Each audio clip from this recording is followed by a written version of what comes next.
Hey there, future home builders. Have you ever had that nagging fear of forgetting a crucial upgrade while building your dream home? Or are you worried about potential regrets that may cost you a fortune down the line? Well, fear not, because I'm unveiling a game-changing guide to make sure you don't miss a beat in your new home build. Stick around because you don't want to miss out on this insider knowledge. In our previous videos, we've toured some beautiful homes and we've discussed the intricacies of the home buying process. Today, it's all about where to put your money during the home building process. You'll discover the upgrades that you can make in the home build process that will save you money in the long run and make a world of difference in your home. Let's kick things off with structural upgrades. These upgrades should be made during the home building process because making them after closing on the home can cost a substantial amount. When building your home, it's crucial to prioritize those upgrades that not only enhance your daily life,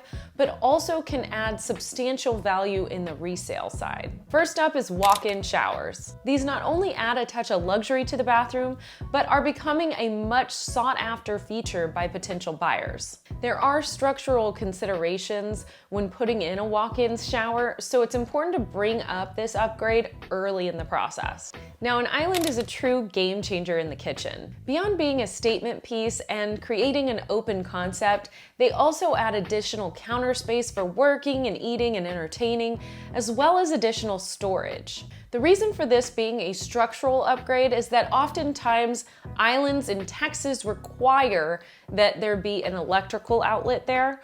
Also, a lot of times you're going to find either a cooktop or a sink in the island, and so you want to make sure that you have that plumbed for that, either for gas or for water. So in those situations, you actually need to have that plumbing and that electrical in place before you pour the foundation. Putting in an island a few years down the road can result in a lot more labor, time, and money. So it's important that you mention this in the structural upgrades. Now, bay windows are a classic touch. They can often add more natural light and create a warm and inviting space. Because this makes changes to both the exterior and the interior, it's important to make this upgrade during the construction process. While they can serve as cozy reading nooks or charming seating areas, they don't add a ton of value. So the only time I recommend that you do a bay window is if the room feels smaller without it, if it kind of feels like a cramped master bedroom,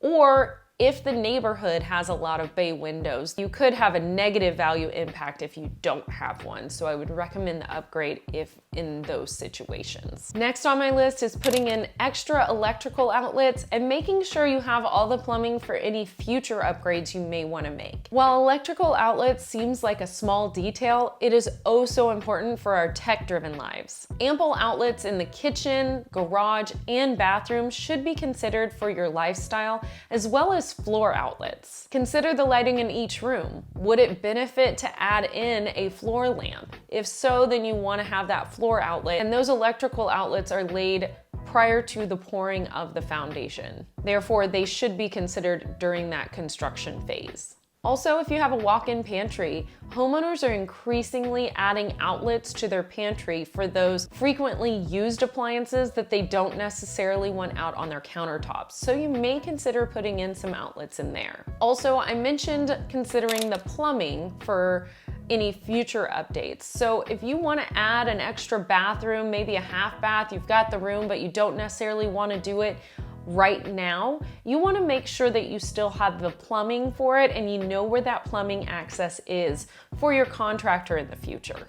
Moving on, for those of you that can change the ceiling height, because sometimes we're dealing with volume builders, sometimes we're dealing with semi-custom builders or custom builders.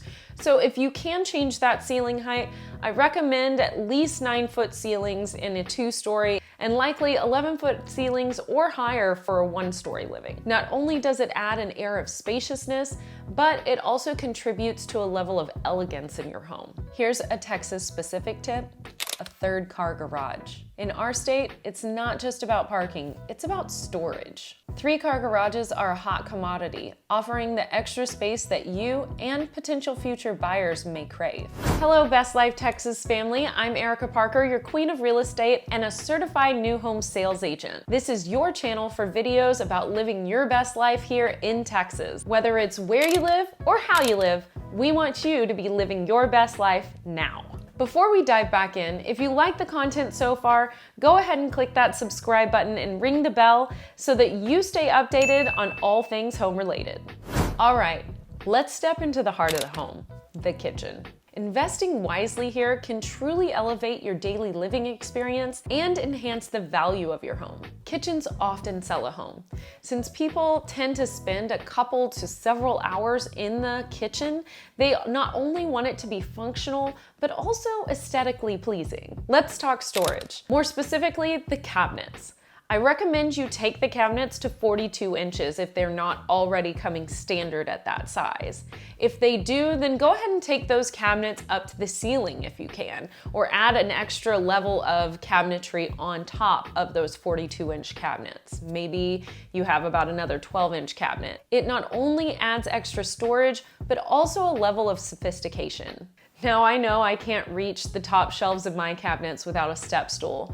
However, I really appreciate that extra storage because if I didn't have it, it'd be sitting on the floor of my pantry and cluttering up the space. Next, upgrade to granite countertops if it's not included. It's a durable choice, and there are different levels of granite and styles to match most taste and color trends. In luxury markets, which here in Houston is over $1 million, I do not recommend anything lower than a level 3 granite. However, I do recommend that you look into either quartz or marble to add a touch of opulence and to provide that level of luxury that most buyers are looking for in this price range on the resale side. Now let's talk gourmet kitchens. This word gourmet is thrown around a lot by a lot of realtors because they want to instill a vision of people whipping up a 5-star meal in their kitchen. However, a gourmet kitchen has very specific items. It's got double ovens, it's got a cooktop, it's got a built-in microwave, and it has a farm sink. These features not only offer a cooking delight, but also offer a focal point for gatherings. Now let me say, I'm not partial to a farm sink. Not everyone is. I actually prefer the double-sided sink because when my kids were little, I was able to soak bottles on one side while still doing the dishes on the other side of the sink. But farm sinks have become a gourmet kitchen staple. Finally, for the kitchen, adding a backsplash is recommended if it's not included. Now, upgrading the backsplash I don't think is really something that you need.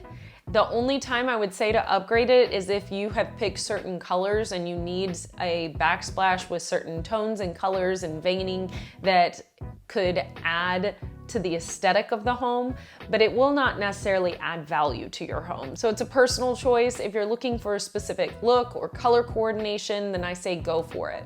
But remember, it won't necessarily be a game changer for the resale. As we move into the sanctuary of the home, the master bath, consider these upgrades for both personal luxury and for the resale value. Upgrade your master bath with a walk-in shower that has either tile floors or river rock floors instead of that plastic pan. It not only adds a touch of luxury, but is a feature many home buyers appreciate. Freestanding tubs are on trend and a sleek and popular choice right now. But you want to make sure that it fits an actual adult for that indulgent bathing experience. While a really nice walk-in shower is most popular, there are still a lot of home buyers out there that need a weekly wind down with a sip and soak. Double sinks in a master are a big selling point. It's about creating functional and personalized spaces for both partners. It gives each person the ability to spread out and avoid one person's items encroaching on the others. You also want to make sure that the countertops are adult height. While it's a small detail, it's a detail that can make a significant difference in your daily comfort. My husband and I are big fans of the his and her sinks because he's 6'5" and I'm 5'7". Also, if granite's not included, I recommend upgrading to at least a level 1 granite. If it is included, I recommend going with a similar caliber of countertop in the bathroom as the one that you put in the kitchen. Lastly, if there is tile in the home, it is best to upgrade the tile during the new build process. The action of changing it out after closing is labor intensive and will likely cost you a lot more. Therefore, choose the tile you like best, even if it's a few levels up in cost. As we wrap up this journey on essential upgrades to make during the building process, I want to hear from you. What upgrades are you considering in your dream home, and do you have any questions? Drop them in the comments below and let's keep this conversation going. Stay tuned for my next video on upgrades that should either be avoided altogether or pushed to after closing in order to get you the aesthetic you want and save you money. Don't forget to hit that like button if you found this video helpful. And if you know someone going through the building process or considering it, go ahead and share this video.